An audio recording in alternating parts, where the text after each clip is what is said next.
Imperfect show finance நேயர்களுக்கு வணக்கம். 8வது பட்ஜெட்டை தாக்கல் பண்ணியிருக்காங்க நிதியமைச்சர் நிர்மலா சீதாராமன். எல்லாருமே அதை பற்றி விவாதிச்சுக்கிட்டு இருக்காங்க. வாங்க நம்ம பொருளாதார விமர்சகர் நம்ம நாகப்பன் சார்கிட்ட இந்த பட்ஜெட்டை பற்றி இன்னும் நிறைய விஷயங்களை பேசுவோம். சார், இந்தியாவே இப்போ இந்த பட்ஜெட்டை பற்றி பேசிக்கிட்டு இருக்காங்க. நீங்க இந்த பட்ஜெட்டை ஓவராலா எப்படி பாக்குறீங்க? வணக்கம் சிபி. பட்ஜெட் அப்படிங்கிறது அதனுடைய சாம், அதனுடைய ஒரு மேஜிக்கை இழந்துருச்சு பல ஆண்டுகளுக்கு முன்பே அப்படிங்கிறத நான் தொடர்ந்து சொல்லி வர்றேன். காரணம் என்ன அப்படின்னு பார்த்தீங்கன்னா, ஒரு பட்ஜெட்ல இருக்கக்கூடிய 2 அங்கங்கள், வரவு ஒன்று, செலவு ஒன்று. இதுல வரவுல ரொம்ப முக்கியமானது நேரடி வரி விதிப்பு, இன்னொன்னு மறைமுக வரி விதிப்பு. இதுல மறைமுக வரி விதிப்பினுடைய பெரும் பகுதி ஜிஎஸ்டிக்குள்ள போய் ஜிஎஸ்டி பட்ஜெட்டுக்கு வெளியே போயிடுச்சு. ஜிஎஸ்டி கவுன்சிலினுடைய கண்ட்ரோல்ல போயிடுச்சு. அதனால பட்ஜெட்ல அதற்கு பெரிய இடம் இல்லை. நேரடி வரி விதிப்பு பார்த்தீங்கன்னா வருமான வரிங்கிறதுல பல மாற்றங்கள் தொடர்ந்து செஞ்சுக்கிட்டு வந்திருக்காங்க. ஸோ அதுல ரொம்ப லேவரேஜ் ரொம்ப குறைவு. அதுல மிக குறைவாக தான் பண்ணணும். அது பண்றதுக்கான மனசும் வேணும் அரசுக்கு. அது பெரிதாக இருக்க மாதிரி தெரியலன்னு சொல்லிக்கிட்டு இருந்தேன். ஆனால் அந்த அளவுக்கு அதை போய்த்து இருக்கிறார்கள் இந்த பட்ஜெட்ல. அது எதிர்பாராத ஒரு இன்ப அதிர்ச்சின்னு சொல்லலாம். நடுத்தட்டு மக்களை பொறுத்தவரை இது ஒரு எதிர்பாராத ஒரு சந்தோஷம். ஏன்னா இதுவும் பத்தலையும் நம்ம சொல்லலாம். பட் ஆனால் இது கூட எதிர்பார்க்கல. பெரும்பாலானவர்கள் இது நிகழும் என்று எதிர்பார்ப்பு இருந்ததாக தெரியவில்லை. இது நடக்கணும்னு எதிர்பார்த்தாங்க. பட் நடக்காது அப்படின்னு தான் நினைச்சுக்கிட்டு இருந்திருப்பாங்கன்னு நான் நினைக்கிறேன். பட் நடந்திருக்கு. ஸோ அந்த விதத்தில் அது ஒரு நல்ல விஷயம். பட் அதை தாண்டி பட்ஜெட்டுங்கிறது அதனுடைய முக்கியமான 3 நோக்கமாக நான் கருதுறது என்ன அப்படின்னு பார்த்தீங்கன்னா, நாட்டினுடைய பொருளாதார வளர்ச்சி அதிவேகத்தில் இருக்கணும். அதுவும் இந்தியா மாதிரி நாடுக்கு மற்ற வளர்ந்த நாடுகளில் இருக்கக்கூடிய பொருளாதார வளர்ச்சி விகிதமோ அந்த வேகமோ பத்தாது. நம்ம அதிவேகத்தில் வளரணும். அப்ப அந்த வளர்ச்சி அனைவருக்குமானதாக இருக்கணும், பரந்துபட்டதாக இருக்கணும். கீழ்த்தட்டு மக்கள், நடுத்தட்டு மக்கள் எல்லாரையும் அரவணைத்து செல்லக்கூடிய ஒரு வளர்ச்சியாக இருக்கணும். வேலை வாய்ப்பை அதிக அளவில் உருவாக்கி கொடுக்கணும். தொழில் வளர்ச்சிக்கு வித்திடணும். இது 2வது. 3வது பார்த்தீங்கன்னா, பட்ஜெட்டரி டெபிசிட்ங்கிறது கணிசமாக போக போக கால ஓட்டத்தில் குறைஞ்சிக்கிட்டு வரணும். இது ரொம்ப நாட்களாக நிகழவே இல்லை. 2008க்கு பிறகு இது நிகழலன்னு தான் நான் நினைக்கிறேன். அந்த பட்ஜெட் அந்த பற்றாக்குறையை குறைப்பதற்குனே ஒரு சட்டத்திட்டம் கொண்டு வந்தாங்க. பட் அதை 2008, 8, 9 நினைக்கிறேன். அதில் ஓரளவுக்கு அதை நெருங்கி வந்தார்கள். பிறகு அந்த வீழ்ச்சி, பொருளாதார வீழ்ச்சிக்கு பிறகு 2008 சர்வதேச பொருளாதார வீழ்ச்சிக்கு பிறகு, அமெரிக்காவுடைய பாதிப்புக்கு பிறகு நம்மளுமே அதில் கொஞ்சம் விலகி சென்றுட்டோம். இன்ஃபேக்ட் 2008 இந்திய பொருளாதாரம் பெரிய வீழ்ச்சி அடையல. நம்ம அதெல்லாம் செஞ்சிருக்க வேண்டியது இல்லை. பட் நம்மளும் அதை உலக பொருளாதாரத்தோடு நம்ம ஒன்றிவிட்டோம். அதனுடைய பாதிப்பை தொடர்ந்து இப்போ நம்ம பார்த்துக்கிட்டு இருக்கோம். இப்போ பார்த்தீங்கன்னா பொருளாதார வளர்ச்சி இருக்கு, ஆனால் நமக்கு தேவையான அளவு இல்லை. பட்ஜெட்ல அதற்கான முயற்சிகள் இருக்கான்னா, இன்ஃப்ராஸ்ட்ரக்சர், பப்ளிக் ஸ்பெண்டிங், கவர்மெண்டோட இன்ஃப்ராஸ்ட்ரக்சர் ஸ்பெண்டிங் ஓரளவு கடந்த 2 ஆண்டுகளாக சொல்லிக்கிட்டு இருக்காங்க, பண்ணவும் ஆரம்பிச்சிருக்காங்க. அதற்கு முன்பு பெரிய அளவில் இல்லை. 70கள் வரைக்கும் இருந்த அளவுக்கு இல்லைன்னு தான் நான் நினைக்கிறேன். அது அதிகரிக்கணும். ஆனால் பெரும்பாலும் நம்ம கடன் வாங்குறோம். அந்த கடனை ஏற்கனவே வாங்கின கடனுக்குள்ள வட்டியை அடைக்க பயன்படுத்துறோம். கடனை திருப்பி அடைக்கல, ஆனால் வட்டியை அடைக்கிறதுக்கு பயன்படுத்துகிறோம். இது சீராக வேண்டும். அதுக்கான முயற்சிகள் தொடர்ந்து எடுக்கணும்னு நான் நினைக்கிறேன். வேலை வாய்ப்பு உருவாக்குறதுங்கிறது ஆட்டோமேட்டிக்கா அதுக்கான ஈகோசிஸ்டத்தை கிரியேட் பண்ணிட்டா நடக்கும். அது இந்த பட்ஜெட்ல ஃபோக்கஸ் மிடில் கிளாஸ் நோக்கி ஷிஃப்ட் ஆயிட்டதுனால அது குறைவா இருக்குன்னு சொல்ல மாட்டேன். பட் ஃபோக்கஸ் மிடில் கிளாஸ் அப்படிங்கிற லெவலுக்கு வந்திருக்கு. மொத்தமாக நீங்க பார்க்கும் பொழுது இதோட பட்ஜெட்ல என்ன பொறுத்த வரைக்கும் நான் நேற்று சொன்ன மாதிரி பெரிய எதிர்பார்ப்புகள் எனக்கு எதுவும் தனிப்பட்ட முறையிலும் இல்லை. பொதுவாக அரசாங்கங்களுக்கு இதுல பெரிய அளவில் மேனோவர் பண்றதுக்கான வாய்ப்புகளும் குறைவு. ஏன்னா அந்த நிலைமையை நம்ம கொண்டு விட்டுட்டோம் நாட்டை. இன்னைக்கு இந்த ஒரு பல ஆண்டுகள்ல நான் இதை கடந்த 10 ஆண்டு 70 ஆண்டு இப்படிலாம் பிரித்து பார்க்க விரும்பவில்லை. ஒரு 70களுக்கு பின்பு, குறிப்பா 80களுக்கு பின்புன்னு வச்சுக்கலாமே, இந்த 40 ஆண்டுகள்ல இந்த நிலவரத்துக்கு வந்திருக்கோம்னா அதுக்கு காரணம் குமுலேட்டிவ் எஃபெக்ட் தான். அதை சீர் செய்யறதுக்கு நீண்ட நெடு நாட்களாகும். அது அதுக்கான ஸ்பேஸ் ரொம்ப குறைவா இருக்கிறதுனால, ஏன்னா பொதுமக்களை பாதிக்காத வகையில பல நடவடிக்கைகளையும் எடுக்க வேண்டி இருக்குது. ஏற்கனவே எடுத்த நடவடிக்கைகளிலே நிறைய பெரும் பொதுமக்களை பாதிக்கக்கூடிய வகையில் இருக்கிறதுனால ரொம்ப கவனமாக செல்ல வேண்டிய ஒரு சூழல் இருக்கு. ஸோ அந்த சூழல் இந்த பட்ஜெட் வந்திருக்குங்கிறத நம்ம நினைவில் வச்சுக்கணும். இன்னும் எவ்வளவோ பண்ணியிருக்கலாம் அப்படிங்கிற எதிர்பார்ப்பு இருக்கு. அது பட்ஜெட்டுக்கு ஒரே ஒரு நல்ல விஷயம், இப்ப பல விஷயங்கள் பட்ஜெட்டுக்கு வெளியே நடக்குது. அது மாதிரி இப்பவும் பட்ஜெட்டுக்கு வெளியேயும் அந்த மாதிரி சில விஷயங்கள், எதிர்பார்ப்புகள் பூர்த்தி செய்யப்படலாம் நான் நினைக்கிறேன். இது ஃபைனான்ஸ் பில் தான். இது ஆக்டா பாஸ் பண்றதுக்குள்ள கூட நிறைய மாற்றங்கள் இருக்கலாம். அதற்கு பிறகு நம்ம நேரில் சந்தித்து சில நல்ல விஷயங்கள் நம்ம பேசுவோம். இது நடுத்தர மக்களுக்கான பட்ஜெட் மட்டும்தான், ஏழை மக்களை கணக்கிலே எடுத்துக்கல அப்படின்லாம் குற்றச்சாட்டு இருக்கு. இது உங்க பார்வையில உண்மைதானா? இது நேற்று வரைக்கும் நம்ம என்ன பேசிக்கிட்டு இருந்தோம், நடுத்தட்டு மக்களை தொடர்ந்து பட்ஜெட்டுகள் புறக்கணித்து வருகிறது, அவங்கள கவனிச்சுக்கிறதே இல்லை அப்படின்னு பேசிக்கிட்டு இருந்தோம். இன்னைக்கு நம்ம அதை அப்படியே திருப்பி உள்டாவா, அது நடுத்தர மக்களுக்கான பட்ஜெட் மட்டும்தான், வேற யாருக்குமே இல்லை அப்படின்னு சொல்றது எவ்வளவு தூரம் சரியா இருக்கும்னு எனக்கு தெரியல. அதிகமாக பட்ஜெட்ல கவனிக்கப்பட வேண்டியவர்கள், ஆதரவளிக்கப்பட வேண்டியவர்கள் கீழ் நடுத்தட்டு மக்கள் இருந்தாலும் பிபிஎல் ஃபேமிலிஸ்னு சொல்லக்கூடிய பிலோ பாவர்ட்டி லைன், இதுல எந்த சந்தேகமும் இல்லை. ஆனால் தொடர்ந்து மத்திய மாநில அரசாங்கங்கள், குறிப்பாக இப்ப நம்முடைய மாநில அரசாங்கங்கள் மாதிரியெல்லாம் பார்த்தீங்கன்னா வெல்ஃபேர் ஒரு அரசாங்கம் சொல்லணும், பொதுமக்களுக்கான அரசாங்கமா தொடர்ந்து பல நல்ல நடவடிக்கைகள் எடுத்துட்டு வந்திருக்காங்க. ரேஷன்ல இருந்து அவங்களுக்கான பல அடிப்படை தேவைகளை பூர்த்தி செய்வதில் பல விஷயங்கள் எடுத்திருக்காங்க. இதுல நம்ம இந்த டாஸ்மாக்னு சொல்றது அது ஒரு தனி, அது ரொம்ப சீரியஸான ஒரு மேட்டர். நம்ம அது நல்லது பண்ணியிருக்காங்களா அப்படின்னு நம்ம இங்க கேட்கறது, அது ஒரு பக்கம், அது ரொம்ப முக்கியமான ஒரு மேட்டர். நான் அதுல எனக்கு ஒப்புதலே கிடையாது. பட் ஆனால் அதை தவிர்த்து பார்க்கும் பொழுது பல மாநிலங்கள் மத்திய அரசாங்கங்களும் ஏழை நடுத்தட்டு மக்கள், கீழ் நடுத்தட்டு மக்களுக்கு நல்ல பல வெல்ஃபேர் மெஷர்ஸை தொடர்ந்து பண்ணிட்டு வர்றாங்க. அதனாலதான் மத்திய அரசாங்கம் சில திட்டங்களை புதிதாக அறிவிக்கும் பொழுது கூட அதை விட நல்ல திட்டங்கள் நம்ம மாநிலங்கள்ல இருக்கிறதுனால அது பெரிய அளவில் எடுபடாம போறதுக்கும் இது ஒரு காரணம். நீங்க ரேஷன் ரைஸ்ல இருந்த குவான்டிட்டியில இருந்து, வெல்ஃபேர் ஸ்கீம்ஸ்ல இருந்து பல விஷயங்கள் பார்த்தீங்கன்னா உங்களுக்கு தெரிய வரும். ஆனால் பிபிஎல் ஃபேமிலிஸ் நெக்லெக்ட் பண்ணிட்டாங்கன்னு சொல்ல முடியாது. ஒவ்வொரு பட்ஜெட்ல ஒரு ஃபோக்கஸ் இருக்க மாதிரி இந்த பட்ஜெட்ல தொடர்ந்து புறக்கணிக்கப்பட்டு வந்த நடுத்தட்டு மக்கள். ஏன்னா நேற்றே சொன்னேன், ஒரு கல்லூரி ஆசிரியராக இருக்கட்டும், பேராசிரியராக இருந்தாலும், அல்லது ஒரு வங்கி ஊழியராக இருந்தாலும், ஒரு தனியார் நிறுவனத்தில் வேலை செய்வராக இருந்தாலும், ஒரு மாதம் சென்னை மாதிரி மாநகரங்களில் 1 லட்சம் ரூபாய் சம்பளத்தில் பெரும்பகுதி வீட்டு வாடகைக்கு போயிடும். 1-2 குழந்தைகள்,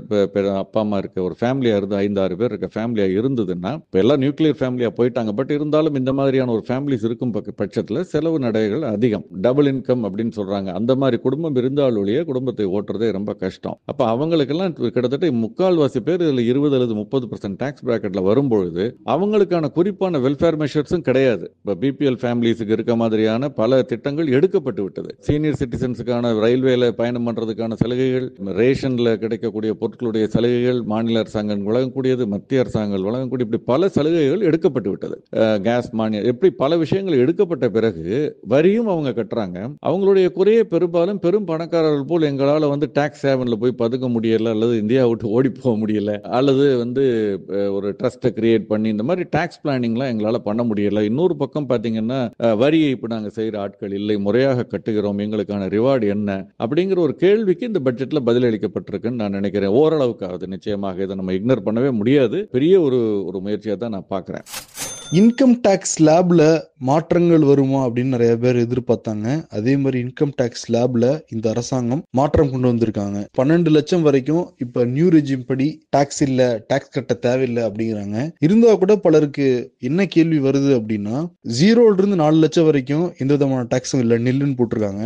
4ல இருந்து 8 லட்சம் வரைக்கும் 5%, 8ல இருந்து 12 லட்சம் வரைக்கும் 10%, 12ல இருந்து 16 லட்சம் வரைக்கும் 15%, 16 லட்சத்திலிருந்து 20 லட்சம் வரைக்கும் 20%, 20ல இருந்து 24 லட்சம் வரைக்கும் 25%, 24 லட்சத்துக்கு அதிகமானா 30% போடுறாங்க. இப்ப 12 லட்சத்துக்கு அதிகமா ஒருத்தர் வாங்குறாரு அப்படின்னா இந்த 5% கட்டணும், 10% கட்டணும் அப்படின்லாம் குறிப்பிடுறாங்க.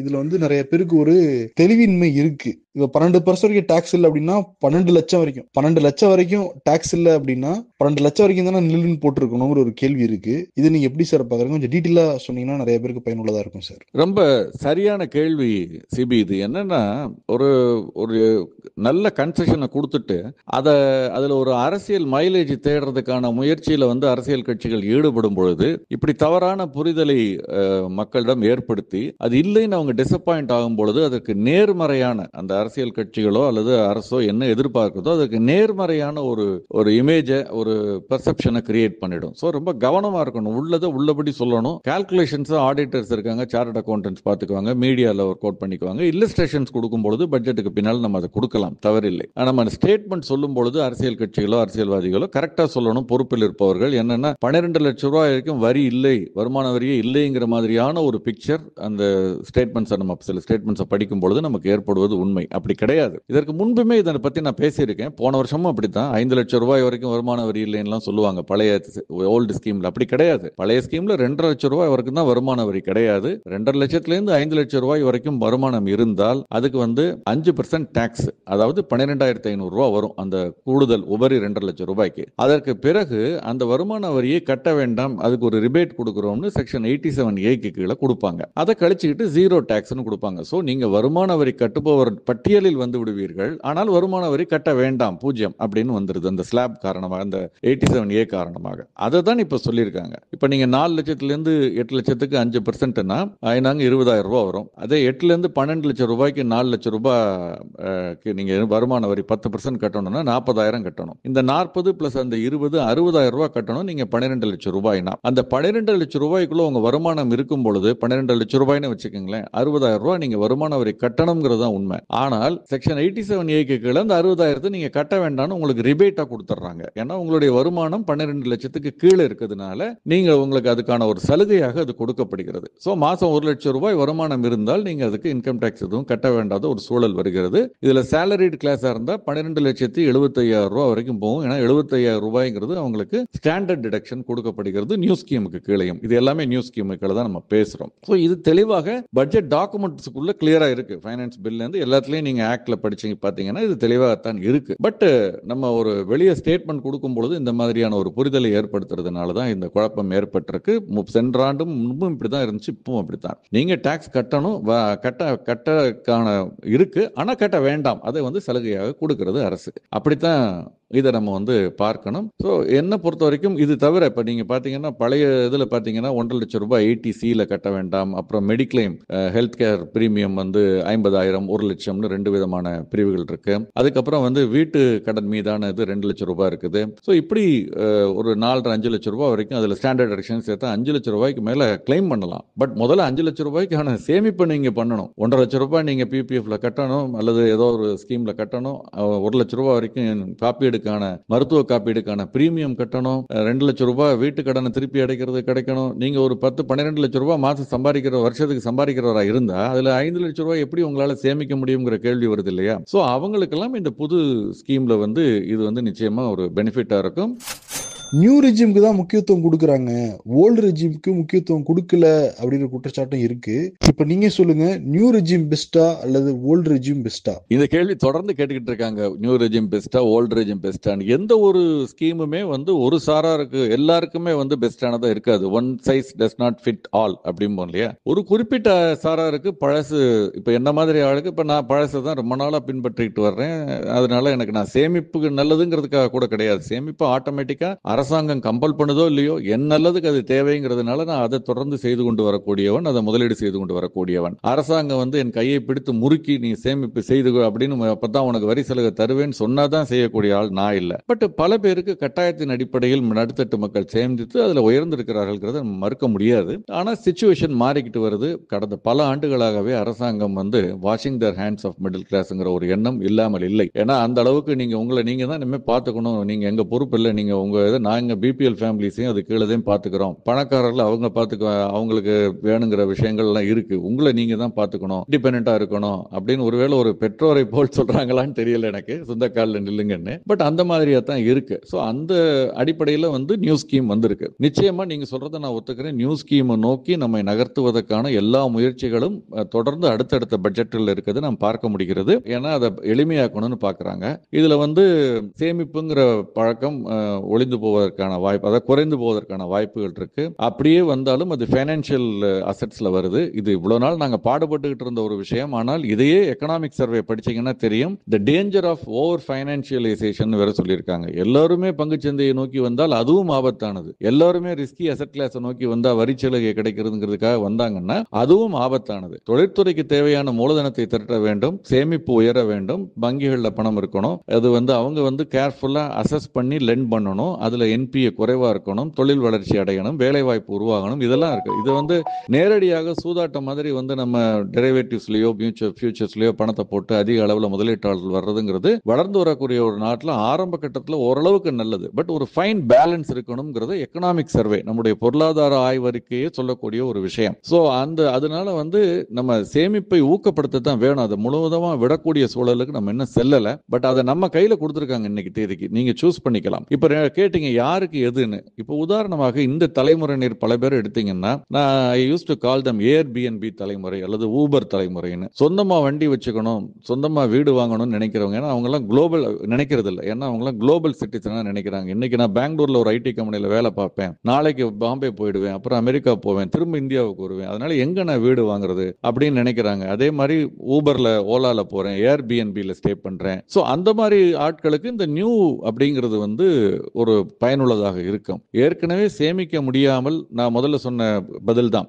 12 லட்சம் ரூபாய் சம்பளம், அதில் நான் 5 லட்சம் ரூபாய் சேமிச்சா தான் எனக்கு வருமான வரி சேமிப்பு கிடைக்கும்னா எங்க சேமிக்க முடியும்? நீங்க 12 லட்சம் ரூபாய் சம்பளத்துல பாதி சம்பளத்தை நீங்க சேமிச்சுட்டு மீதி சம்பளத்துல செலவு பண்ணணும்னா ஒரு 4-5 பேர் இருக்கக்கூடிய குடும்பங்கள்ல இன்னைக்கு இருக்கக்கூடிய பள்ளி கல்லூரி செலவுகள், படிப்பு செலவுகள்லாம் கணக்கிட்டு பார்த்தால் எப்படி முடியும்? ஸோ அதனால இது அவங்களுக்கு தனிநபர்களை பொறுத்தவரை இது மாறுபடும் தான் நான் நினைக்கிறேன். எல்லோருக்கும் ஒரே மாதிரியான ஒரு கருத்தை நம்ம சொல்ல முடியாது. முடிந்தால் ப்ராப்பர் இல்லஸ்ட்ரேஷன்ஸோட நம்ம ஒரு முறை நேரடி வீடியோ ஷோல இதை நம்ம எக்ஸ்பிளைன் பண்ணுவோம். முதல்ல இந்த பில் பாஸ் ஆகட்டும். ஏன்னா இது ஒரு பில் தான், இது இன்னும் ஆக்டா மாறல. அதுக்கடையில நிறைய விவாதங்கள் நடக்கும். அது முடிந்து ஃபைனல் ஆக்ட் பாஸ் ஆனதுக்கு அப்புறம் நம்ம ஒரு வீடியோ ஷோ பண்ணுவோம். அதே மாதிரி இந்த பட்ஜெட்ல 100% இன்சூரன்ஸ் துறையில அந்நிய முதலீடுக்கு அனுமதி கொடுத்திருக்காங்க.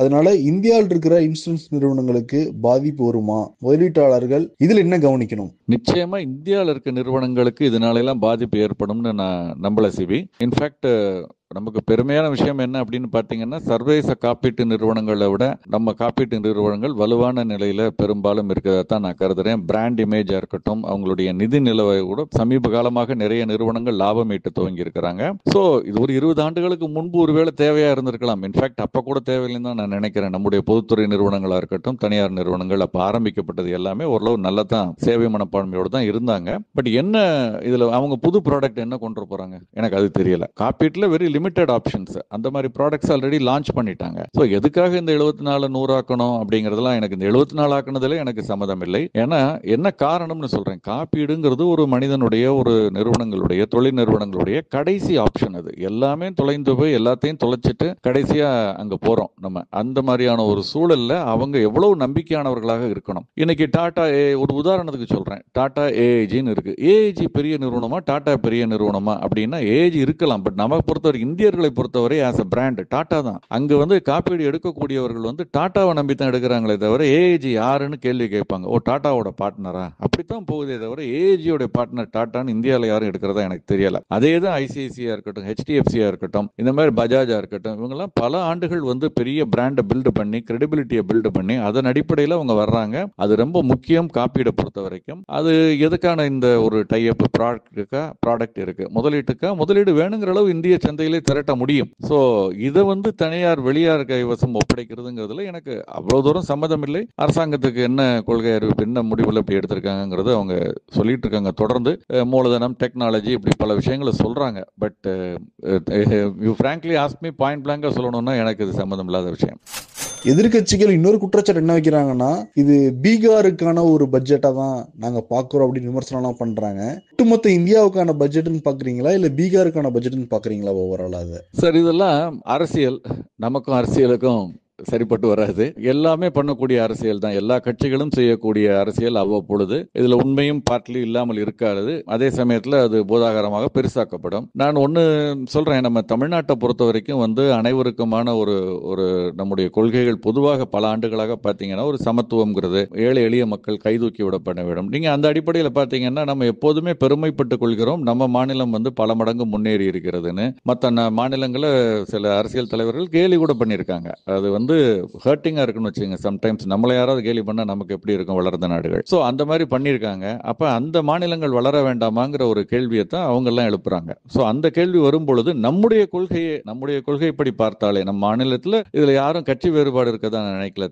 தமிழ்நாட்டை பொறுத்த வரைக்கும் பெரும்பாலானவர்கள் நினைக்கக்கூடியது எல்லாருக்குமான வளர்ச்சி இருக்கணும் தான், நம்ம வளர்ச்சி பரவலா இருக்கணும் தான் நினைக்கிறோம். இது இந்தியாவில் இருக்கக்கூடிய மற்ற மாநிலங்களுக்கு நம்ம வேறுபட்டு இருப்பதற்கு ஒரு முக்கியமான காரணம் நான் நினைக்கிறேன். அந்த காரணத்தின் அடிப்படையில் பார்த்தா கூட வளராத மாநிலங்கள் அதிகம் வளர வேண்டிய மாநிலங்கள்ல போக்கஸ் பண்றது நல்லது. பட் அதுக்காகத்தான் இவங்க பண்ணிருக்காங்கன்னு நம்ம உறுதியா சொல்ல முடியாது. எல்லா இடத்துலயும் அரசியல் இருக்கு. அந்த மாதிரி அரசியல் நிச்சயம் இங்க இருக்குன்னு தான் நான் நினைக்கிறேன். நம்ம அதை பத்தி பேசுறதுல எந்த விதமான பிரயோஜனமும் நமக்கு கிடையாது. நம்ம பங்குச்சந்தை எப்படி இருக்கும், முதலீடு எப்படி இருக்கும் அப்படிங்கறத நம்ம அதோட ரெஸ்ட்ரிக்ட் பண்ணிக்கிறது நல்லதுன்னு நான் நினைக்கிறேன். ரூபாயோட மதிப்பு தொடர்ந்து சரிஞ்சுக்கிட்டு இருக்கு. இப்ப மேலும் நம்ம ஒரு 14 லட்சம் கோடி கடன் வாங்க போறதாவும் சொல்லியிருக்காங்க இந்த பட்ஜெட்ல. இதெல்லாம் ஓவராலா பாக்குறப்ப ரூபாயோட மதிப்புங்கிறது அதிகரிக்குமா, டாலரோட மதிப்புங்கிறது கட்டுப்படுத்தப்படுமா இந்த பட்ஜெட்ல? அதுக்கு ஏதாவது ஒரு விஷயங்கள்லாம் பண்ணிருக்காங்களா? கடந்த 3-4 மாதங்கள் இந்த அமெரிக்க தேர்தலுக்கு பிறகு பார்த்தீங்கன்னா டாலருடைய மதிப்பு கணிசமாக உயர்ந்திருக்கு. நான் முன்பே சொல்லியிருக்கேன், 100 101 ஒட்டி இருந்தது அந்த யூஎஸ் டாலர் இண்டெக்ஸ்ங்கிறது. சர்வதேச அளவில் 6 பிரபலமான கரன்சிகளுக்கு நிகராக அந்த மதிப்பு 100 கிட்ட இருந்தது. இப்போ 108 109, நேற்று 108.5. அப்படின்னா இந்த 3-4 மாதங்கள்ல மட்டும் 8% அதிகரிச்சிருக்கு.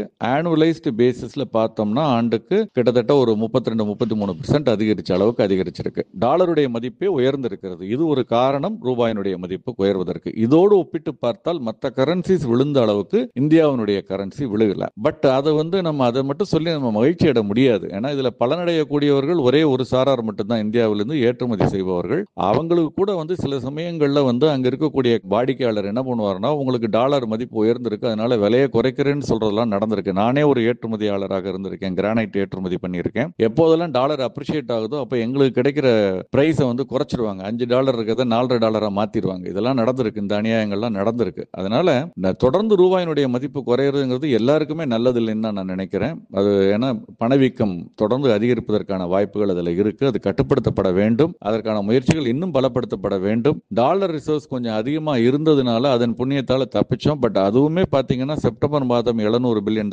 மேல இருந்தது. இப்ப கிட்டத்தட்ட ஒரு 10% கிட்ட நம்முடைய அந்நிய செலாவணி கையிருப்பு குறைஞ்சிருக்கு. இதே வேகத்தில் ஏன்னா இப்ப இருக்கிறது ஒரு 9-10 மாச தேவை எக்ஸ்போர்ட், அதுக்கான பேமெண்ட் பண்றதுக்கான தேவைக்கு இருக்கு. இது ஓரளவுக்கு ஓகே, கம்ஃபர்டபுள் தான். ஏன்னா இன்னும் கூட நம்ம உலகத்தினுடைய டாப் 5 ஃபாரெக்ஸ் ரிசர்வ்ஸ் இருக்கக்கூடிய கண்ட்ரிஸ் லிஸ்ட்ல தான் இருக்கும். பட் ஆனால் இதே அளவு அவுட்ஃப்ளோ இருந்ததுன்னா அடுத்த ஒரு சில மாதங்கள்ல கொஞ்சம் நம்ம ரொம்ப கவனத்தை இருக்க வேணும். அதனால எல்லாத்தையும் யோசிச்சு பார்த்தோம்னா பணவீக்கத்தை ஓரளவு கட்டுக்குள் கொண்டு வர வேண்டும். ஏன்னா வட்டி விகிதம் அதுக்கு சரி செய்வதாக இல்லை. அப்ப மக்கள் அது பாதிக்குது பெரிய அளவுல. அப்ப அதுக்கு காரணம் ஒரு முக்கியமான காரணம் இந்த டாலர் மாற்று விகிதம். ஏன்னா நம்முடைய கச்சா எண்ணெயிலிருந்து பெரும்பகுதியை நம்ம இறக்குமதி செய்து கொண்டிருக்கிறோம். பல விஷயங்களை இன்னமும் கூட எலக்ட்ரானிக்ஸ்ல அது பெரிய அளவுல மாறிடுச்சு, கைபேசியில பெரிய அளவு மாறிடுச்சுன்னா கூட இது இன்னும் நிறைய மாற்றங்கள் இருக்கு. ஸோ டாலர் ஆனால் இன்னும் கூட டாலர் அப்ரிஷியேட் ஆகும், ருப்பி கொஞ்சம் டிப்ரிஷியேட் ஆகிட்டு தான் இருக்கும்னு நான் நினைக்கிறேன். இந்த பட்ஜெட்ல முதலீட்டாளர்கள் என்னென்ன விஷயங்களை கவனிக்கணும்? முதலீட்டாளர்களை பொறுத்தவரை பெரிய மாற்றங்கள் எதுவும் இந்த பட்ஜெட்ல வரல. டைரக்ட் டாக்ஸஸ் கோடுன்னு ஒன்று அனௌன்ஸ் பண்ண போறாங்க. அதுல பல மாற்றங்கள் வருவதற்கான வாய்ப்புகள் இருக்கு. அதனால காத்திருந்து பண்ணலாம். ஒரே ஒரு விஷயம், யூனிட் லிங்க்ட் இன்சூரன்ஸ் பிளான் அப்படிங்கிறதுல ஒன்று சொல்லியிருக்காங்க. சீனியர் சிட்டிசன்ஸுக்கான டிடிஎஸ் $50,000 $1,00,000 உயர்த்தி இருக்கிறாங்க. இதுல எந்த வருமான ஆதாயம் கிடையாது. பட் அந்த வரி பிடித்து பின்பு அதை கிளைம் பண்ணணுங்கிறது மாறி அந்த பிடிக்கிறதே $1,00,000 வரைக்கும் இனிமே பிடிக்க மாட்டாங்கன்னு சொல்லியிருக்காங்க. ஓரளவுக்கு அது நல்லதுதான். எதுக்கு நம்முடைய பணம் அரசாங்கம் கைவசம் போயிட்டு அப்புறம் அதை திரும்ப ரிட்டர்ன் ஃபைல் பண்ணி அதை கிளைம் பண்ணி அந்த இது குறையுது. இது இன்னும் கூட கூட்டலாம் தான் நான் நினைக்கிறேன். அந்த அடிப்படை இன்கம் டாக்ஸ் லிமிட் எவ்வளவு இருக்கோ அது வரைக்கும் கூட கொண்டு போய் இதை வச்சுட்டு விட்டுறலாம் ஒரு வழியா. ஏன்னா இதை ஒவ்வொரு தடவையும் இதை மாத்திக்கிட்டு இருக்காம. யூலிப்பை பொறுத்த வரைக்கும் யூனிட் லிங்க்ட் இன்சூரன்ஸ் பிளான் மிக மோசமான ப்ராடக்ட்ங்கிறத நான் ரொம்ப பல ஆண்டுகள் சொல்லிட்டு வந்திருக்கேன். ஒரு காலகட்டத்தில் அதற்கான தேவை இருந்தது, மறுப்பதற்கு இல்லை. ஒரு கட்டாயமான சேமிப்பாக, வரிச்சலுகையுடன் கூடிய சேமிப்பாக, ஒரு காப்பீடையும் தரக்கூடிய சேமிப்பாக இருந்தது உண்மை. ஆனால் இன்று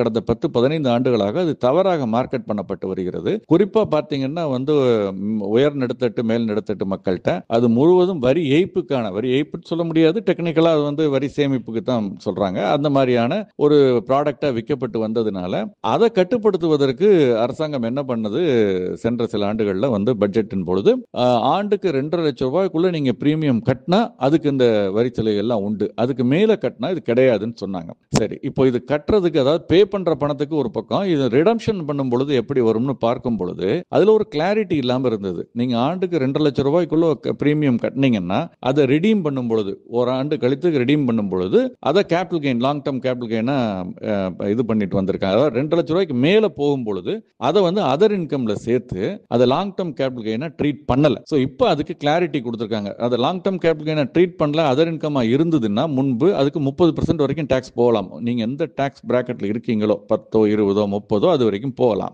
இப்ப கிளியரா என்ன சொல்லிட்டாங்க, அதுவுமே பெரும்பகுதி பங்குச்சந்தையில தானே முதலீடு செய்கிறார்கள். அப்ப அது பங்குச்சந்தை முதலீடு மாதிரி தான். சோ மூலதன, நீண்ட கால மூலதனமாகத்தான் அது கருதப்படும். ஒரு ஆண்டுக்கு மேல் இருந்தால் நீங்க ரிடீம் பண்ணும் பொழுது அதுக்கான எல்லா சலுகைகளும் அதுக்கு உண்டுன்னு சொல்லியிருக்காங்க. சோ நீங்க 20, 30 எல்லாம் கட்ட வேண்டியதில்லை. இனிமே 12.5% கட்டினா போறோம், நீண்ட கால மூலதன ஆதாய வரி. சோ அதுக்கான 2 மாற்றங்களை இந்த பட்ஜெட்ல செஞ்சிருக்காங்க. செஞ்சிருக்காங்க. ஒன்று, இது will be classified as asset, capital asset. ரெண்டாவது, அதுல வரக்கூடிய வருமானம் அல்லது ஆதாயம்ங்கிறது வந்து நீண்ட கால மூலதன ஆதாயமாக, அதாவது மூலதன ஆதாயமாக கருதப்படும். ஒரு ஆண்டுக்கு மேலாக இருந்தால் அது நீண்ட கால மூலதன ஆதாயம். அதற்கான 12.5% டாக்ஸ் தான் இப்ப அப்ளிகபிள்ங்கிற கிளாரிட்டியை சொல்லியிருக்காங்க. இதை தவிர மற்ற விஷயங்களுக்கெல்லாம் நம்ம டைரக்ட் டாக்ஸ் கோடுக்கு காத்திருக்கிறது நல்லதுன்னு நான் நினைக்கிறேன். ரெண்ட் மீதான டிடிஎஸும் அதிகரிச்சிருக்காங்க. அது பெரிய சிக்னிபிகன்ட் எஃபெக்ட் ஒரு காமன் மேனுக்கு இருக்க போறதா நான் நினைக்கல. இந்த பட்ஜெட் அறிவிப்புக்கு பிறகு என்னென்ன செக்டாருக்கு முதலீட்டாளர்களுக்கு இன்னும் நல்ல வாய்ப்பு இருக்குன்னு நீங்க நினைக்கிறீங்க? குறிப்பிட்டு சொல்லும்படியான எந்த செக்டரையும் என்னால் சொல்ல முடியல. முதலீட்டாளர்கள் பட்ஜெட்டை தாண்டி பார்க்கணும் தான் நான் நினைக்கிறேன். பட்ஜெட்டுக்கு பின்னரும் பல அறிவிப்புகள் வெளிவருகிறது அவ்வப்பொழுது. அது பங்குச்சந்தையின் மீது தாக்கத்தை ஏற்படுத்துவதை நாம் பார்த்திருக்கோம். இதை பங்குச்சந்தை முழு மனதோடு நேற்று ஒப்புக்கொண்டிருப்பதை தான் பார்க்கிறேன். நேற்று பார்த்தீங்கன்னா பட்ஜெட் பிறகு சந்தை வந்து கிட்டத்தட்ட பூஜ்ஜியத்தில் தான் முடிவடைஞ்சிருக்கு. ஏற்றமும் இல்லை, இறக்கமும் இல்லை. இடையில வந்து நிப்டியை பொறுத்த வரைக்கும் 100 புள்ளிகளுக்கு மேல் ஏற்றமும் இறக்கமும் ஒரு வாலட்டிலிட்டி இருந்தால் கூட பெரிய அளவில் மாற்றம் இல்லை. ஒன்று, இந்த 12 லட்சம் ரூபாய்ங்கிறது கன்சம்ஷனை பூஸ்ட் பண்ணும். அந்த அளவுக்கு இது வந்து பல செக்டார், கன்சம்ஷன் செக்டார் அப்படிங்கிறத வந்து கொஞ்சம் பெனிஃபிட்டுக்கு அவங்களுக்கு இருக்கலாம்னு நான் நினைக்கிறேன். அவ்வளவுதான். வேற ஏதாவது சிறப்பு செய்திகள் இருக்குங்களா சார்?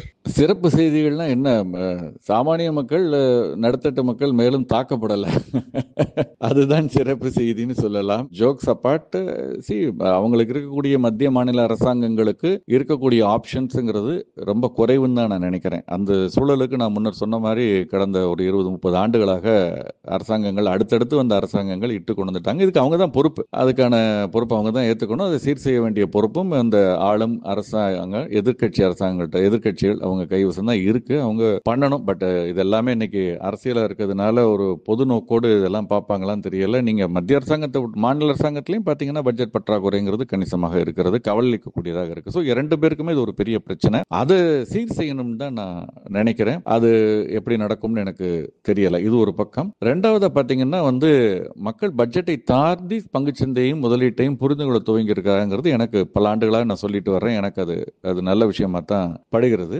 வரக்கூடிய நாட்கள்ல நம்முடைய பொருளாதார வளர்ச்சி ஒரு எதிர்பார்த்த அளவு இருக்காதுன்னு நான் நினைக்கிறேன். ஸோ அதனால beyond the budget we should learn to look at the markets. கொஞ்சம் காஷியஸாக இருக்கணும். ஸ்பெஷல் ஈவெண்ட்ஸை நோக்கி போகக்கூடியது. ஏன்னா டெக்னிக்கல் இதுபடி பார்த்தீங்கன்னா நீங்கள் வந்து அந்த 23,500 தாண்டவே இல்லை. ஸோ திரும்ப ரிட்ராக்ட் ஆக ஆரம்பிச்சிருச்சு மார்க்கெட்டு.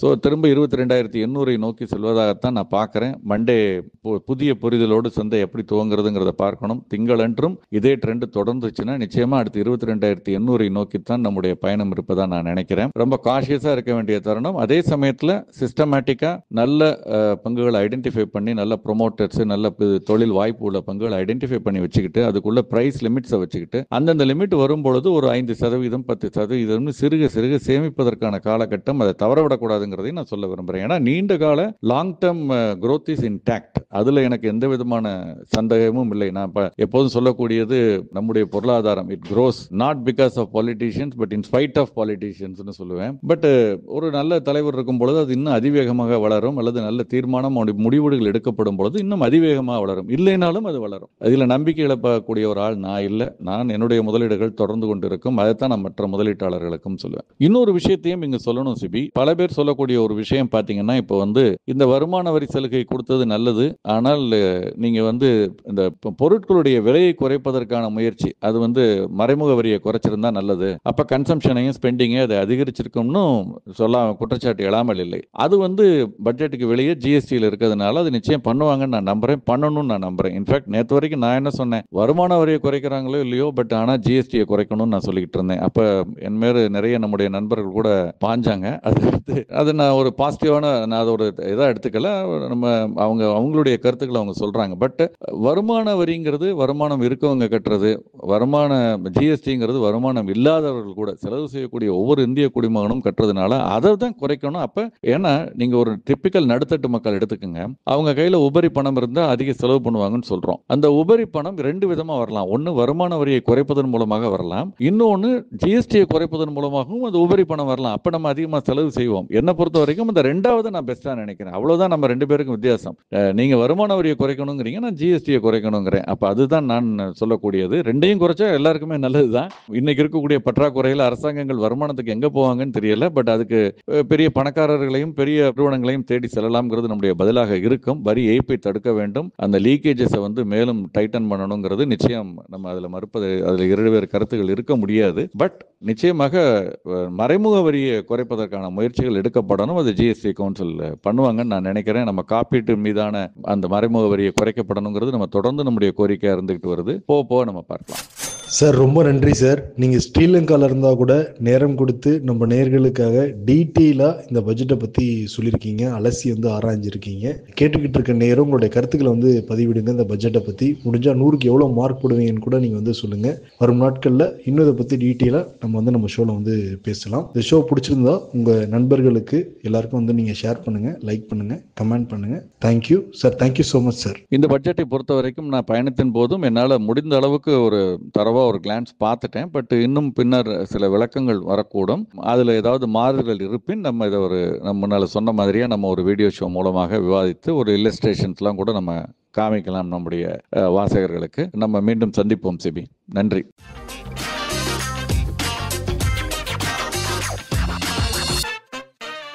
மேலும் நானே விகடன் யூடியூப் சேனல்ல வரப்போற பிசினஸ் மற்றும் பினான்ஸ் சம்பந்தமான வீடியோக்களை உடனே பார்க்க இந்த வீடியோ கீழே உள்ள சப்ஸ்கிரைப் பட்டனை கிளிக் பண்ணுங்க. அண்ட் மறக்காம அந்த பெல் ஐக்கனையும் கிளிக் பண்ணிடுங்க.